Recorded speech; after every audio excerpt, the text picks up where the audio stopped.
Welcome to the Moon in Gemini podcast. I am your witch in residence, April Edwards.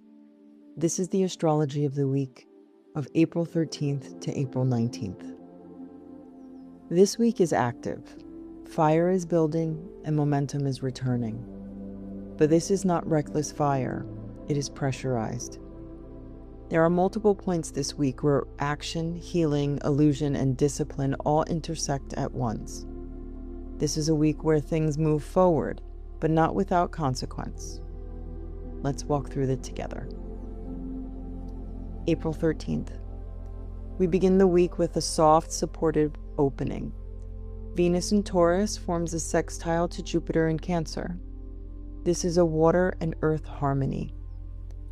Two elements that understand how to sustain life. Venus in Taurus is grounded in value, pleasure, and stability. Jupiter in Cancer expands emotional security, nourishment, and care. Together, this creates a moment where growth feels safe, where connection feels supportive rather than demanding. There may be ease in your relationships or opportunities that feel aligned rather than forced, and maybe a desire to invest in what is emotionally and materially sustainable. This is not dramatic energy, but it is meaningful. It reminds you of what it feels like when something is right. April 14th. Mercury in Pisces forms a sextile to Uranus in Taurus at the 29th degree. The final degree of a sign carries intensity. It is the point of culmination. Something is finishing, something is ready to shift. Mercury in Pisces is intuitive, symbolic, and fluid communication.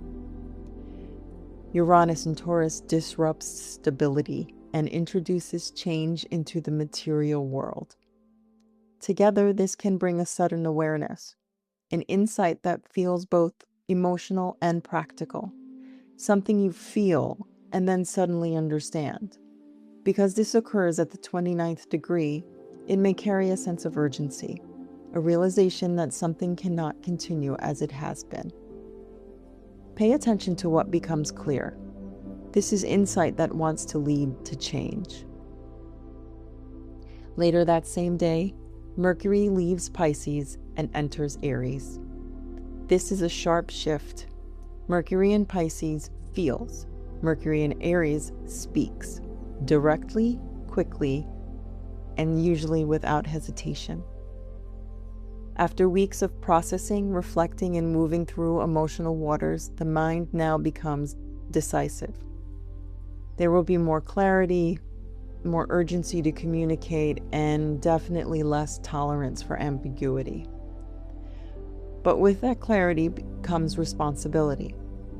Words spoken under Mercury and Aries are immediate. They move fast. The question is not just what you think, but how you choose to express it. April 16th. Midweek, we reach a deeply personal moment. The Sun meets Chiron in Aries.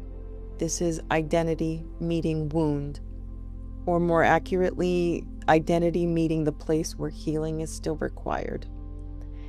In Aries, this relates to self-worth, autonomy, and the right to exist as you are. This transit can bring awareness to where you still hesitate to fully be yourself, where past experiences have shaped how you show up. But Chiron does not only reveal wounds. It reveals where healing becomes possible through awareness. This is not a day to push past discomfort. It is a day to notice it and understand what it is asking for. Also on the 16th, Mars in Aries forms a sextile to Pluto in Aquarius.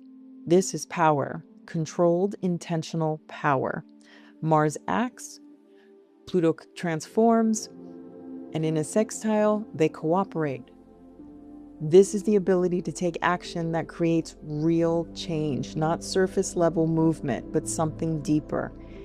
If there is something in your life that requires courage and transformation, this transit supports it, but only if you act consciously. Power used without awareness can still create destruction. Power used intentionally can reshape your path. On this day, Mercury meets Neptune in Aries.